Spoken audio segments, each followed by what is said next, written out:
La paix et un avenir durable. Montpellier, France. Sous les auspices de la ville de Montpellier, représentée par son maire Michael Delafosse et de Dr Andris Bass, fondatrice de l'Institut de recherche en politique publique et diplomatie. Nous, les jeunes des Nations Unies, réunis au sommet de la jeunesse sur la paix et un avenir durable à l'hôtel de ville de Montpellier, France. Nous renouvelons notre engagement envers la Charte des Nations Unies et reconnaissons le désir pressant de contribuer davantage aux efforts mondiaux de consolidation de la paix.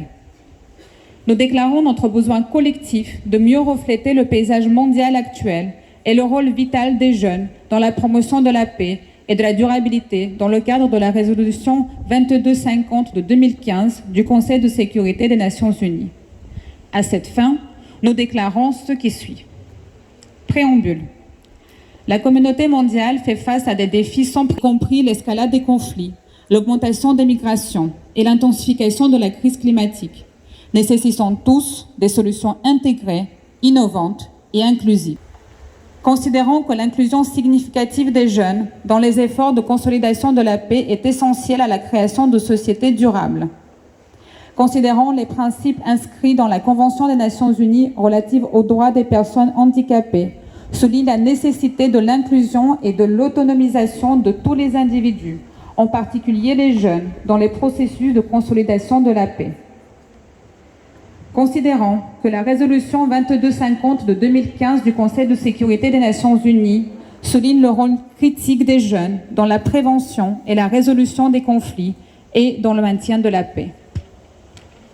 Nous, les participants du sommet de la jeunesse sur la paix et un avenir durable, proposons les recommandations et suggestions suivantes pour améliorer la mise en œuvre de la résolution 2250 et promouvoir un avenir pacifique et durable.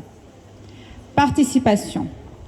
Représentation et participation active dans les processus de paix.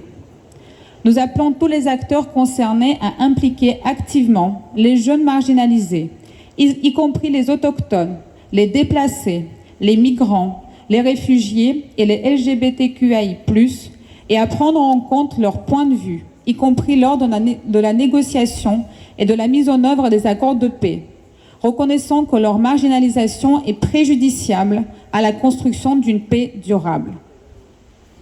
Stratégie d'engagement des jeunes. Il est nécessaire de promouvoir le développement et la mise en œuvre d'une stratégie de paix dirigée par les jeunes, y compris la représentation, la participation, le développement social et économique, les économies locales, l'emploi des jeunes, la formation professionnelle, l'éducation, l'engagement politique, le renforcement des capacités et le suivi et l'évaluation. Protection. Respect du droit international. Nous devons insister pour que toutes les résolutions précédentes du Conseil de sécurité des Nations Unies visant à mettre fin à l'impunité soient mises en œuvre. Assistance financière. Nous appelons les États membres à renforcer et à fournir une assistance financière aux organisations de jeunes impliquées dans les initiatives de paix. Prévention. Culture de paix. Nous soulignons le rôle central de l'UNESCO dans la culture de paix et appelons les États membres et toutes les parties prenantes concernées, y compris le secteur privé, à soutenir les mécanismes qui promeuvent une culture de paix, de tolérance et de dialogue, impliquant les jeunes et décourageant leur participation à des actes de violence, de terrorisme, de xénophobie, de discours de haine, de discrimination et de désinformation. Renforcer les partenariats avec la jeunesse. Initiatives collaboratives. Nous appelons à soutenir les initiatives collaboratives entre les jeunes et entre les organisations de jeunesse, le secteur public et le secteur privé, pour favoriser le dialogue, la paix et la réconciliation.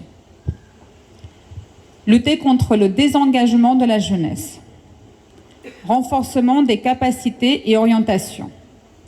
Nous appelons à soutenir des structures et des institutions adéquates tels que les centres de formation professionnelle et d'orientation pour désengager les jeunes des conflits et les réintégrer dans la société.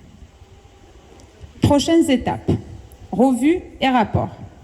Nous demandons au secrétaire général de revoir les progrès et l'impact des contributions des jeunes au processus de paix et à la résolution des conflits, et de rendre compte au Conseil de sécurité tous les 3 ans. Représentation inclusive. Nous encourageons les États membres à assurer une représentation inclusive des jeunes dans les processus de prise de décision à tous les niveaux et dans les mécanismes de prévention et de résolution des conflits. Nous proposons de développer un indice de paix avec un calendrier et des objectifs pour faciliter le suivi et l'évaluation. Nous, les jeunes, unis dans notre détermination, appelons les Nations Unies et ses États membres à tenir compte de ces recommandations et à travailler de manière collaborative vers un monde où la paix et la durabilité ne sont pas seulement des aspirations, mais des réalités. Nous sommes prêts à diriger et à soutenir ces efforts en veillant à ce que les voix des jeunes soient intégrées dans l'agenda mondial de consolidation de la paix. Les pays suivants représentent les délégations de la jeunesse qui ont participé au sommet et qui ont contribué à ce document.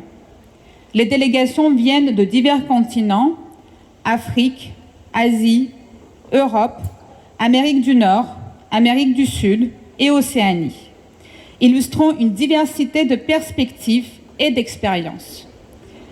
Voici les pays qu'ils représentent.